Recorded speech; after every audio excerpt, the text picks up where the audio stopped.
Bismillahirrahmanirrahim. Dear students, today we are going to study physics of class 10, unit number 13. Today our topic is refraction of light. हमने इसे पहले वाले lecture में पढ़ा था कि रिफ्लेक्शन क्या होता है। आज हम पढ़ेंगे कि रिफ्रैक्शन क्या होता है। देखें, रिफ्रैक्शन में क्या होता है कि लाइट जो है एक मीडियम से दूसरे मीडियम में एंटर होती है तो अपने रास्ते से हट जाती है, अपना रास्ता चेंज कर लेती है, अपना पाथ चेंज कर लेती है। यानी एयर एक मीडियम है, ये ग्लास की एक स्लैब है, तो ग्लास एक दूसरा मीडियम है।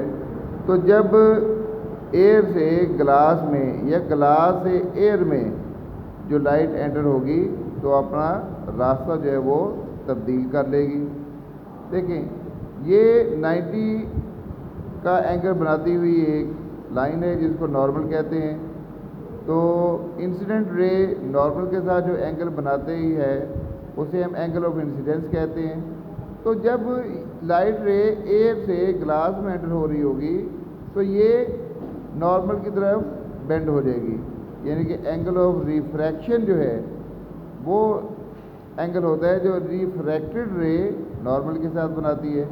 यानी जब इंसिडेंट रे एयर से ग्लास में एंटर होती है तो एंगल ऑफ रिफ्रैक्शन जो होता है एंगल ऑफ इंसिडेंस से छोटा होता है। लेकिन जब यही लाइट रे ग्लास से एयर में एंटर होती है तो ये नॉर्मल से अवे हो जाती है। इसका मतलब ये हुआ कि जब लाइट रे ग्लास से एयर में जाएगी तो इस एंगल ऑफ रिफ्रैक्शन जो है जो कि अब एयर में बनेगा वो बड़ा होगा। इसका क्या मतलब हुआ? मीडियम जो होते हैं वो दो किस्म के होते हैं, जो कंपैरेटिवली एक रेयर मीडियम होगा और एक डेंसर मीडियम होगा। डेंसर मीडियम वो जिसकी डेंसिटी ज़्यादा है, रेयर मीडियम वो जिसकी कंपैरेटिवली डेंसिटी कम है। मिसाल के तौर पर अगर लाइट जो है वो एयर से वाटर में एंटर होगी तो चूँकि वाटर जो है उसकी डेंसिटी ज़्यादा है, ज़्यादा वाटर डेंसर मीडियम होगा और एयर जो है वो रेयर मीडियम होगी।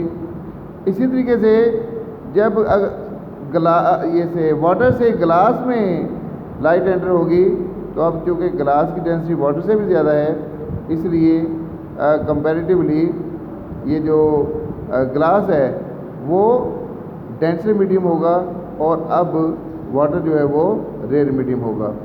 तो अब रिफ्रैक्शन जो है उसको हम यूँ एक्सप्लेन कर सकते हैं, डिफाइन कर सकते हैं। The process of bending of light as it passes from one medium to another is called refraction of light. अब इसके भी दो लॉज हैं। क्या है? Number one, the incident ray, the refracted ray and the normal at the point of incidence all lie in a same plane.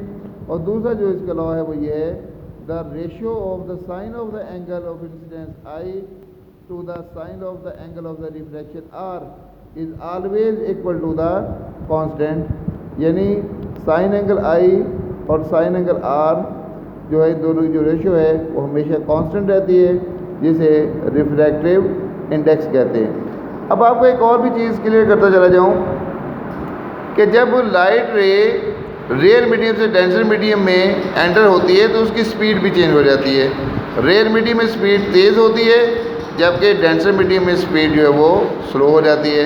जैसे air में जो लाइट की स्पीड है वो 3 × 10⁸ मीटर पर सेकंड है, जबकि ग्लास जो कि डेंसर मीडियम है उसमें 2.3 × 10⁸ मीटर पर सेकंड है। अब हम रिफ्रैक्टिव इंडेक्स जो है इस तरीके से भी मालूम कर सकते हैं कि दोनों की स्पीड का कंपैरिजन कर लिया जाए, यानी speed of light in air to speed of light in medium, इन दोनों की जो रेशियो है वो भी रिफ्रैक्टिव इंडेक्स के इक्वल होगी। तो n = c/v। c जो है वो speed of light in air है, v जो है speed of light in medium है और n जो है वो रिफ्रैक्टिव इंडेक्स है। Thank you very much.